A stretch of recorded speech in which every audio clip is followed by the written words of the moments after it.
jangan 2008 terungkap semua, 2028 terungkap semua. Ada yang menarik dari pernyataan fraksi dari PKS ini ya. Dia menyatakan bahwa ijazah Jokowi ataupun Gibran akan terungkap. Ini membuat saya berpikir, apakah dia itu sebenarnya sudah tahu bahwa ijazah Jokowi dan ijazah Gibran itu memang benar-benar bermasalah.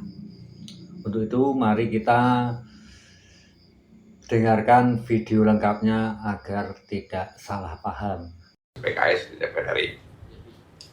Terima kasih Pak Abdullah Qadiri yang telah menyampaikan kronologinya, dan juga Pak Suryo, Ibu Tifa, Pak Repli, dan juga Ibu Kurnia Tri Royani, ya, dan juga para pengacara. Jadi ini kalau disingkat, misalnya Resmond, kemudian Roy Suryo, kemudian Tifa, itu kan R2T ya. R2T. Kalau itu memang RRT gitu ya. R2T melawan Jokowi. Jadi kami terima kasih sekali lagi sudah mendapatkan penjelasan, karena memang selama ini kami menyimak dari berbagai macam pemberitaan, ya, baik di media sosial maupun di media-media mainstream gitu ya.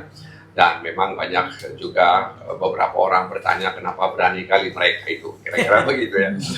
Mereka ada, sehingga kadang-kadang ada juga yang bertanya kepada saya pribadi, siapa di belakang mereka, kira-kira begitu ya, siapa di belakang mereka itu, ya, kenapa begini, kenapa begitu, dan sebagainya. Tapi dari cerita yang disampaikan tadi, maka kami sudah mulai memahami, berawal dari laporan tim pembela ulama dan aktivis, lalu kemudian mendatangkan tim ahli, lalu tim ahli bergerak ya untuk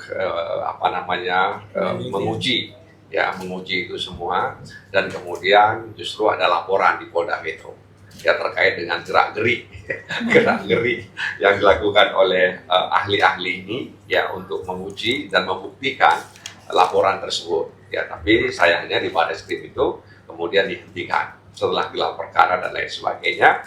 Justru di Polda Metro ya sudah ada terlapor, termasuk Ibu Kurnia juga dilaporkan ya. Nah, dan ada dugaan kriminalisasi terkait dengan apa yang terjadi di Polda Metro, bahkan ada isu sudah ditingkatkan ke penyidikan dan kemudian pasti ada tersangka dan lain sebagainya. Kenapa kita masih percaya meskipun dalam kenyataannya tidak seperti yang kita harapkan gitu ya. Memang harus kita akui bahwa ini situasi yang terjadi hari ini.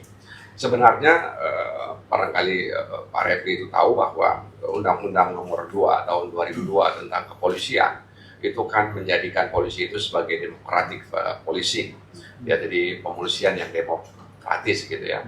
Dan karena dia menjalankan fungsi ini, pemolisian yang demokratis, maka mereka harus menghormati ya hak-hak sipil, tunduk pada prinsip-prinsip demokrasi, kemudian melaksanakan good governance dan pemolisian yang moderat. Nah, ini yang kita tagih sebenarnya. Jadi kenapa kita tetap menginginkan mereka hadir, karena memang itu yang harus kita tagih pada mereka. Jadi tentu saja tadi sudah disinggung juga soal good governance ya.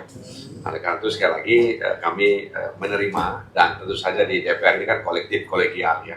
Kolektif kolegial. Jadi tidak bisa juga sendiri. Ya bisa saja kita sampaikan ya, tapi harus ada dari kekuatan-kekuatan politik lainnya, sehingga kemudian apa yang kita harapkan itu bisa terwujud ya. Jadi dalam kesempatan ini fraksi PKS, saya yang ada di Komisi 3 menerima dan kemudian sudah mendengar ya secara utuh, meskipun tidak panjang, tapi saya sudah bisa menangkap ya substansi yang disampaikan tadi. Intinya bagaimana kemudian ada semacam perlindungan, bukan berarti karena takut ya, tapi adanya ketidakpastian dan ketidakadilan ya dalam kasus ini. Ya, jadi ini mirip Prof. Yusril juga ketika dia bicara soal anak-anak yang ditahan itu, aktivis-aktivis yang ditahan itu. dia bilang ya kenapa harus takut ya, aktivis itu harus menghadapi kenyataan kira-kira begitu. Padahal yang dikhawatirkan oleh aktivis itu adalah ketidakpastian dan ketidakadilan, itu aja sebenarnya. Ya, jadi kalau mereka menjalani hukum karena keadilan, tentu mereka selalu siap. Ya, problemnya kan mereka menghadapi penegakan hukum yang ada ketidakadilan di dalamnya, sehingga mereka harus melawannya, begitu ya kan, itu perintah agama juga, ya kan, untuk melawan ketidakadilan. Jadi sekali lagi saya pribadi sebagai anggota Komisi 3 yang hari ini menerima Bapak Ibu sekalian sudah mencatat, dan mudah-mudahan Bapak Ibu sekalian juga bisa diterima oleh fraksi lainnya. Dan tentu saja nanti kita akan sampaikan kepada institusi yang berwenang dalam hal ini kepolisian atau di Komisi 3 ya, terkait dengan soal ada dugaan ya kriminalisasi ya, atau kemudian ketidakpastian dalam soal ini ya, sehingga kemudian apa yang kita harapkan itu bisa terwujud gitu ya.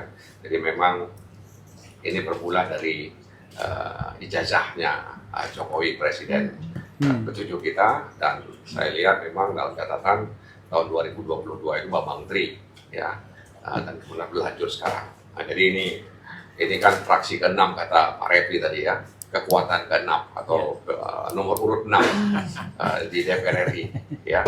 Jadi sementara Bambang Tri itu 2002 ya, kalau 2002 tambah 6 2008, jangan 2008 terungkap semua, 2028 terungkap semua. Dan setahun itu setelah itu kemudian ada pemilu. Jadi jangan-jangan seperti itu kalau kita mau pakai utak angka ya. Jadi 2022 ya Bambang Tri ya mengalami hal seperti itu. Lalu ada Bapak Ibu datang kemari, ini adalah fraksi yang ke-6 di DPR RI. Kalau kita tambah 2022 tambah 6 itu 2028 ya, jangan-jangan 2028 nanti kemudian ya bisa terungkap, dan tidak lama lagi sebenarnya ya, 2028 lagi nggak lama itu, dan tetap saja ya, karena memang yang dilawan kan tadi kata Bapak Ibu sekalian, yang dihadapi adalah orang yang masih punya berkuasa. Tadi kan itu dikatakan ternyata Pak Jokowi masih berkuasa ya, masih berkuasa. Apakah kekuasaannya itu bertahan 2028 ya, seperti yang saya coba utak-atik tadi ya, apa atau sebelumnya. Tapi yang pasti bahwa kita tidak masuk ke wilayah itu hanya sekedar candaan saja ya. Tapi yang ingin kami sampaikan bahwa apa yang diperjuangkan oleh Bapak Ibu sekalian, kami akan sangat prihatin dan juga akan berusaha untuk membantu sesuai dengan tugas, fungsi, dan kewenangan yang dimiliki oleh DPR. Barangkali demikian sambutan saya, dan tentu Ibu Lydia tadi karena disebut-sebut juga Komisi 10 ya, minta ada RDPU di Komisi 1, di Komisi 3, dan Komisi 10 karena terkait dengan perguruan tinggi ya, dan UGM akhirnya sudah agak menurun dalam arti ya, sudah menyebutkan itu sarjana muda. Saya juga mengikuti itu ya di media ya, saya juga bertanya-tanya dulu sarjana kehutanan, sekarang sudah sarjana muda gitu ya. Jadi saya juga bingung-bingung gitu. Jadi memang ini asik juga sebenarnya ya. Ini asik walaupun kalau kata almarhum Bang Sultan Batugana itu ngeri-ngeri sedap juga ya.